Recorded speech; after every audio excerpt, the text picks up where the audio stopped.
کیا آپ کی پراپرٹی کی بھی قیمتیں کم ہو گئی ہیں اور اب ہمیں کرنا کیا چاہیے؟ اس کے اوپر آج میں ویڈیو ریکارڈ کر رہا ہوں. میرا نام رانا دانو دسر ہے. ناظرین، پاکستان پراپرٹی لیڈر سے میرا تعلق ہے. بحریہ ٹاؤن میں ہم لوگ پراپرٹی یعنی ریل اسٹیٹ کا کام کرتے ہیں. دیکھیں، آج اس چھوٹی سی ویڈیو میں چند مشورے دے دیتا ہوں. سب سے پہلا مشورہ یہ، گھبرانا نہیں ہے، پریشان نہیں ہونا. آج نہ صرف بحریہ ٹاؤن میں پراپرٹیز کی یا ریل اسٹیٹ میں کی گئی انویسٹمنٹ ڈی ویلیو ہوئی ہے یا اوور آل قیمتیں کم ہوئی ہیں، صرف بحریہ ٹاؤن میں نہیں ہوئی. ڈی ایچ اے ہو یا پاکستان کا کوئی بھی حصہ ہو یا اوور آل میں یہ کہہ سکتا ہوں کہ ورلڈ وائڈ ریل اسٹیٹ کا بحران آیا ہوا ہے. یہاں پہ کہیں بھی آپ لوگوں کی انویسٹمنٹ ہوگی تو وہ ڈیپریشیٹ ہوئی ہے، ڈی ویلیو ہوئی ہے. اس پہ پریشان ہونے کی ضرورت نہیں ہے، اور پریشانی کے عالم میں آ کے کسی بھی قسم کا کوئی بڑا فیصلہ نہ کیجیے گا یا نقصان کر کے اپنی پراپرٹی نہیں بیچنی. اچھا، دوسرا پھر میں آپ لوگوں کو مشورہ یہ دوں گا کہ اگر آپ لوگ اپنی پراپرٹی کا قبضہ حاصل کر چکے ہیں، آپ کو پراپرٹی آپ کی ہینڈ اوور ہو گئی ہے، فار ایگزامپل اگر کوئی بینگلو ہے، ولا ہے، اپارٹمنٹ ہے، دکان ہے، مکان ہے، کوئی یعنی کوئی شاپ، آؤٹ لیٹ، آفس، کچھ بھی ہے، آپ لوگوں کو وہ پراپرٹی مل گئی ہے اور پھر بھی آپ آئے دن کوئی نہ کوئی ایسے خبریں سنتے ہیں یا کسی کی بات سنتے ہیں، یا آپ کو کوئی فیملی ممبر یہ کہتا ہے یا آپ کا ریل اسٹیٹ ایجنٹ آپ کو یہ کہتا ہے کہ اچھا یہ آپ کی تو پراپرٹی قیمتیں کم ہو گئی، تو آپ یہ سمجھیں آپ نے یہ بات سنی نہیں. آپ کو ایک خاص عرصے کے لیے اس طرح کی جو ڈپریسنگ قسم کی خبریں سننا بند کر دینا چاہیے.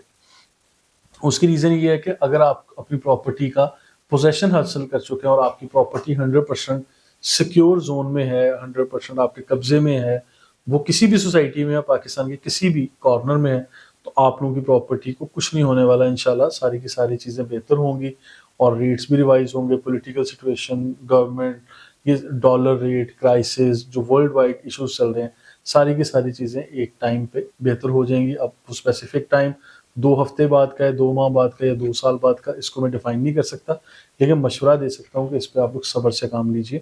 اس پہ جلد بازی کا فیصلہ نہیں چلے گا. اچھا، اور اگر آپ کی پراپرٹی کا قبضہ آپ کو مل گیا، آپ یا تو اس اپارٹمنٹ میں، اس ولا میں، اس دکان میں، اس آفس میں آپ شفٹ ہو جائیں، اپنا کاروبار کریں. اگر آپ لوگ اوورسیز ہیں یا آپ لوگ آلریڈی کچھ نہ کچھ کر رہے ہیں کہیں اور، آپ کی مصروفیات ہیں، آپ لوگ یہاں شفٹ بھی نہیں ہونا چاہ رہے اور اپنا کاروبار بھی نہیں کرنا چاہ رہے، تو آپ لوگ اس سے اچھا رینٹ کما سکتے ہیں. تو رینٹلز پہ جو آپ کی پراپرٹیز جا رہی ہیں تو وہ تو سونے پہ سہاگا، یہ تو بہت اچھی چیز ہے. اور اس کے ساتھ ساتھ ایسی پراپرٹیز بھی ہوں گی آپ کی جو یعنی یہ خاص شکل میں بن چکی ہیں لیکن پوزیشن نہیں مل رہا، تو پھر آپ کو پوزیشن کے لیے ٹرائی کرنا چاہیے.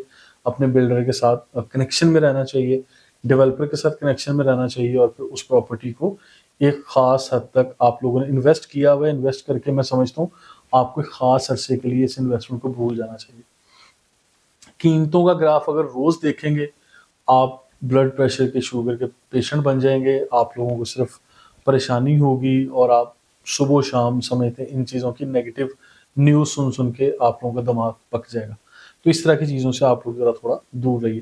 ایک اور مشورہ ہے کہ اگر آپ لوگ مطلب لمبا عرصہ انتظار نہیں کر سکتے اور آپ لوگوں کو، آپ بھی جلد باز ہیں اور آپ لوگوں کو اس پہ کچھ کرنا ہی ہے، تو پھر میں آپ لوگوں کو آفر دیتا ہوں کہ ٹیم پی پی ایل آپ لوگوں کو ایکسچینج، سویپ، مرج کرنے کے لیے یا پراپرٹی ایکسچینج کرنے کے لیے کچھ نہ کچھ آفر دیتی رہتی ہے. تو اس پہ میری ٹیم کے ایکسپرٹ ایجنٹس کے نمبر اسکرین پر دیے گئے، آپ لوگ رابطہ کر کے اپنی پراپرٹی کی ڈیٹیل شیئر کریں اور ان سے کوئی ایسی پراپرٹی لے لیں جو 100% ریڈی ہے. اگر آپ کی پراپرٹی ریڈی نہیں بھی ہے تب بھی اس کو سویپ کیا جا سکتا ہے. فار ایگزامپل اگر آپ کی دکان ہے تو اس کے بدلے آپ کو اپارٹمنٹ یا ولا مل جائے گا. اگر آپ کا ولا ہے اس کے بدلے آپ کو پلاٹ چاہیے تو وہ بھی لیا جا سکتا ہے. اگر آپ کے پاس پلاٹ ہے اس کے بدلے آپ لوگوں کو کوئی دکان، مکان، اپارٹمنٹ، کوئی ایسی چیز چاہیے تو وہ بھی آپ لوگوں کے ساتھ ڈیل کی جا سکتی ہے. یہ خیر ایک مرجنگ کی آپشن ہے جس کو آپ کہیں نہ کہیں کنسیڈر کر سکتے ہیں. اچھا، اس کے ساتھ ساتھ ایک اور چیز بتاتا چلوں کہ جب بھی آپ لوگوں نے کوئی چیز سیل کرنی ہے نا، فرسٹ آف آل تو بیچنے کا میرا مشورہ ہی نہیں ہے، میں نے کہا صبر کرنا ہے. اگر کوئی مجبوری ہے، کوئی ڈیسپریٹ سیلنگ ہے، تو آپ نے اپنی مجبوری کا تذکرہ کسی سے نہیں کرنا. آپ نے سمپلی خاموشی سے اس پراپرٹی کو سیل پہ ڈال دینا اور کہنا ہے جی مجھے یہ پراپرٹی بیچنی ہے. پھر جو بھی آفر آتی ہے آپ اپنے مطابق اپنی پراپرٹی کا اور اپنا یہ فیصلہ بہت اچھے انداز میں کر سکتے ہیں. پھر آپ اس کا فیصلہ کیجئے گا کہ آپ کو فلاں XYZ اس پرائز پہ بیچنی ہے یا نہیں بیچنی. کیونکہ اگر آپ لوگ ڈیسپریشن شو کریں گے یا اپنی مجبوریاں بتائیں گے جا کے مارکیٹ میں، تو یقین مانیے آپ لوگوں کو آپ کی پراپرٹی کی مطلوبہ قیمت کبھی بھی نہیں مل سکتی. اور یہ انسانی فطرت ہے کیونکہ اس طرح سے چیزیں بہت چینج ہوتی ہوئی ہم لوگ صبح شام مارکیٹ میں دیکھتے ہیں. اور پھر ایک اور چیز کہ اگر آپ لوگوں کو مجبوری نہیں ہے صرف آپ خبروں کی بنیاد پہ پریشان ہو کے ایسا تذکرہ کسی سے سن کے کہ اچھا جی بیریا ٹاؤن لٹ گیا, ڈی ایچ اے بھی لٹ گیا, اسلام آباد, راول پنڈی, پشاور, ہر جگہ پہ قیمتیں کم ہو گئیں, یا مجھے تو پاکستان میں انویسٹ ہی نہیں کرنا چاہیے تھا, اور اس طرح کی خبریں صرف سن رہے ہیں, پھر آپ اپنی پراپرٹی کی طرف بیچنے کی طرف آ رہے ہیں, تو پھر آپ لوگ غلط کر رہے ہیں. میں یہ سمجھتا ہوں کہ آج وقتی طور پہ اگر کہیں نہ کہیں قیمتیں کم ہیں تو اس وجہ سے آپ لوگوں کو اس طرح کے ڈیسیژنز نہیں لینے چاہیے, بلکہ صبر سے کام لینا چاہیے. اور یاد رکھیے گا اگر کوئی آپ انسٹالمنٹ پلان پہ بھی آپ نے کچھ لیا ہوا تھا تو اس پہ بھی انسٹالمنٹ پلان کو میچور کیجئے, نہ کہ آپ لوگ اپنی پراپرٹیز کا نقصان کریں, اپنی انویسٹمنٹ کو آپ ڈی ویلیو, یا آپ یہ سمجھ لیں کہ ڈی ویلیو تو چھوٹا لفظ, آپ بالکل برباد کر لیں گے اپنی انویسٹمنٹ کو اگر آپ کسی بھی پروجیکٹ میں کی گئی انویسٹمنٹ کو ادھورا چھوڑ دیں گے. کیونکہ پھر اس میں دو نقصان ہوں گے, ایک تو اگر آپ بیچنے جائیں گے امیچور پراپرٹی کو اس کے ریٹس کم لگیں گے, اور سیکنڈ جو بلڈرز ہیں ڈیولپرز ہیں وہ پھر آپ کی پراپرٹی اگر کینسلیشن کی طرف جاتی ہے تو اس پہ آپ لوگوں کے اوپر جرمانہ بھی عائد کریں گے, اور پھر ان کی جو بھی پالیسی ہوگی اس کے مطابق ڈیڈکشنز بھی ہوں گی, پھر آپ کا پیسہ اس میں سٹک ہو جائے گا. تو میں نے ہمیشہ بڑوں سے یہی سنا ہے, اپنے ایکسپرٹ سے یہ سنا ہے کہ ایسٹس ہمیشہ تنگ ہو کے بنتے ہیں. یعنی آپ لوگوں کو ایسٹس بنانے کے لیے اپنا پیٹ کاٹنا پڑتا ہے, اپنے جو بہت ساری آپ کی آسائشیں ہیں یا آپ کی جو روٹین ہوتی ہے اس کے اوپر کمپرومائز کرنا پڑتا ہے, یعنی تنگ ہونا پڑتا ہے کہیں نہ کہیں.